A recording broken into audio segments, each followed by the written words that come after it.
Nah makan itu adakah yang membatalkan wudhu, kan begitu?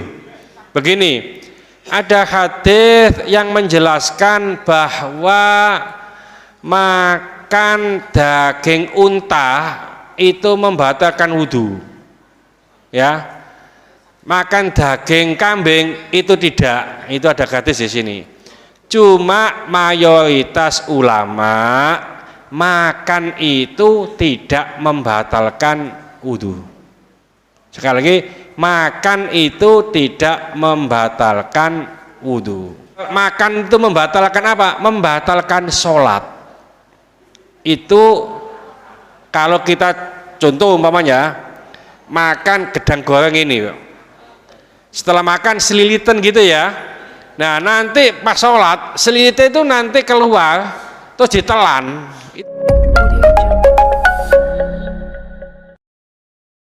Assalamualaikum warahmatullahi wabarakatuh. Ada pertanyaan? Ya, enggak. Enggak.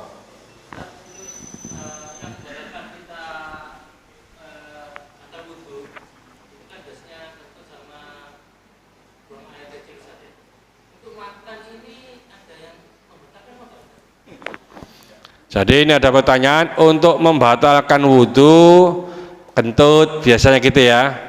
Terus ada lagi kalau madzhab Syafi'i itu bersentuhan kulit bukan mahramnya, ya. Termasuk ngapunten Pak, ya tidak kentut saja, pipis itu juga membatalkan wudhu. Keluar madhi itu membatalkan wudhu, itu juga najis. Keluar wadi itu juga membatalkan wudhu. Nah, kalau keluar mani itu sudah membatalkan apa? Berhadas besar. Nah makan itu adakah yang membatalkan wudhu, kan begitu? Begini, ada hadis yang menjelaskan bahwa makan daging unta itu membatalkan wudhu, ya. Makan daging kambing itu tidak, itu ada hadis di sini. Cuma mayoritas ulama makan itu tidak membatalkan wudhu. Sekali lagi, makan itu tidak membatalkan wudhu. Yang makan itu membatalkan apa? Membatalkan sholat. Itu kalau kita contoh umpamanya makan gedang goreng ini, setelah makan selilitan gitu ya. Nah nanti pas sholat selilitan itu nanti keluar terus ditelan, itu makan termasuk, ya. Itu membatalkan sholat, termasuk membatalkan puasa. Jadi mayoritas ulama makan dan minum itu tidak membatalkan wudhu, kecuali minuman keras. Yo, sandal diminum itu kan keras Pak, ya, batu. Jadi minuman keras yang memabukkan itu pasti membatalkan wudhu. Jadi tidak apa-apa, makan minum apa saja, ya.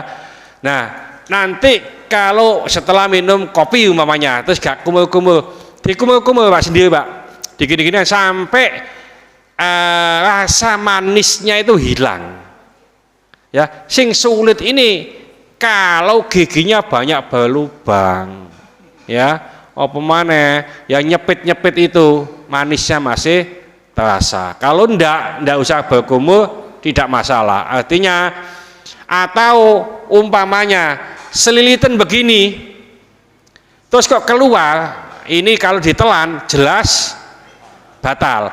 Ndak ditelan ndak apa-apa, atau dimuntahkan, ya, didokno loh Pak, idune ke sebelah kiri, ya, jadi ke kaki kiri, ya. Ini oke nih senggani jahin kali, ya.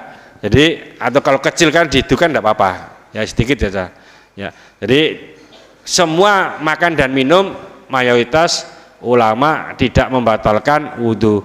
Memang ada beberapa ulama yang mengatakan sesuai dengan teks hadis,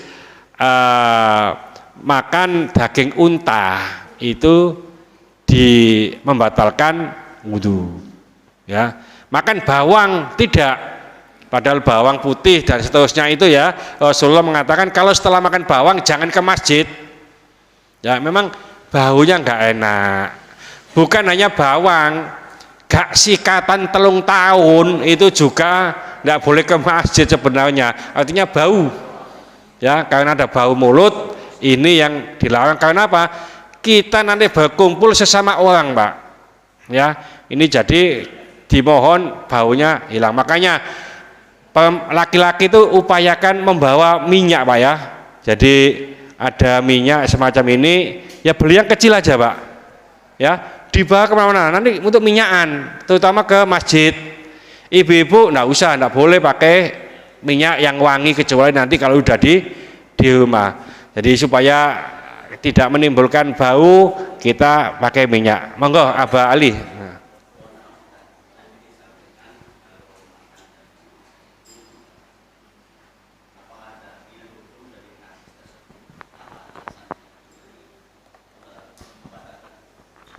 Tapi intinya hadis itu mengatakan, ada orang mengatakan, ya Rasulullah saya makan daging unta, apakah saya harus wudhu? Wudhulah. Terus saya makan daging kambing, apakah saya harus berwudhu? Terserah kamu.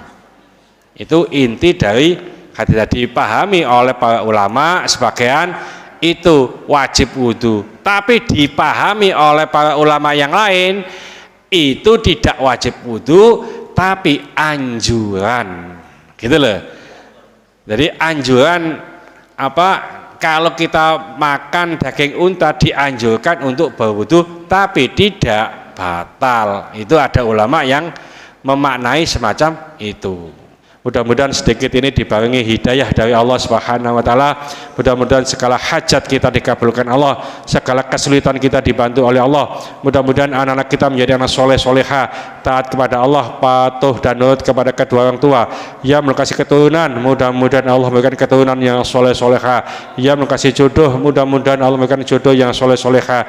Mudah-mudahan di antara kita, keluarga kita, handetolan kita, tetangga-tetangga kita yang saat ini sedang sakit, baik di rumah sakit maupun di kediaman, mudah-mudahan Allah cepat mengangkat penyakitnya, menyembuhkan penyakitnya, dan mudah-mudahan Allah memberikan kesabaran kepada yang sakit. Dan dengan kesabaran ini mudah-mudahan Allah mengangkat seluruh dosa-dosanya, dan mudah-mudahan Allah mengampuni dosa-dosanya orang yang mendolim kita. Al-Fatihah.